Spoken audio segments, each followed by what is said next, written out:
And good morning, this is my Jeep update, and it's Saturday, September 16th. And on this time around, I'm going to be working on motor mounts, pulling out and installing new motor mounts. These here are inexpensive motor mounts from Top Choice, I believe. I can't remember if I got them off Amazon or eBay, one of the two. I think it's eBay. Anyway, I've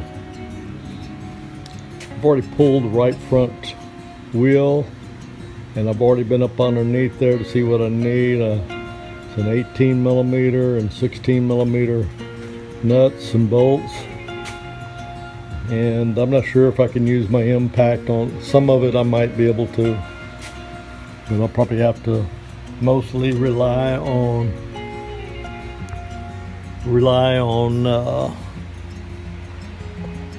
box end wrenches and open end wrenches. Anyway, if I make some progress on this, I'm gonna do one side at a time. And there's a lot of videos on YouTube on these procedures, but I will videotape some of this work that I'm doing. That's my Jeep out.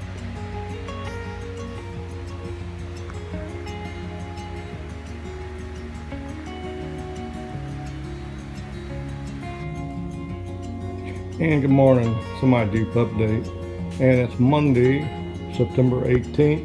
Month's going fast. All right, this past weekend I did some work, motor mounts. I indicated that in the last couple of videos that was going to be coming up. And I'll tell you, I didn't take any video because there was too much cussing and and things along that line, because I ran into some problems with these motor mounts. Okay, there's the old motor mount from the passenger side. That's right front. And I didn't have too much of a problem in getting that out. It took a little bit of effort. It didn't seem like it came out as easy as what I see on YouTube. Okay, there's the new motor mount.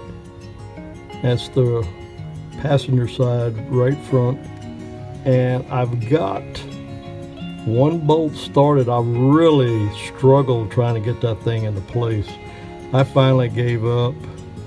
I struggled for at least 2.5, maybe 3 hours trying to figure out how to get that motor mount in place and it's probably due to inexperience, not jacking up the engine properly or the vehicle.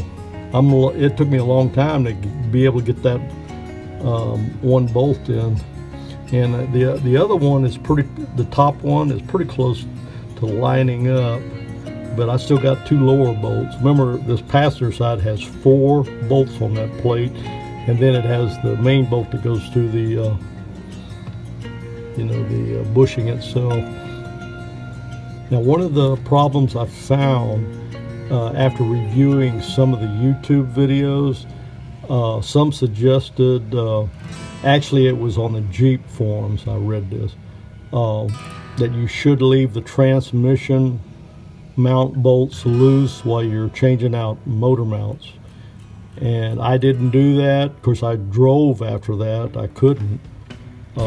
So I'm going to, when I get back on this, I'm going to loosen the transmission mount bolts up and see if that helps a little bit. I may try to fiddle around with this, see if I can get those other bolts in, but I just have to see what happens.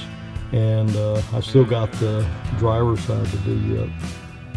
Out for now. Bye for now. See you on the next update.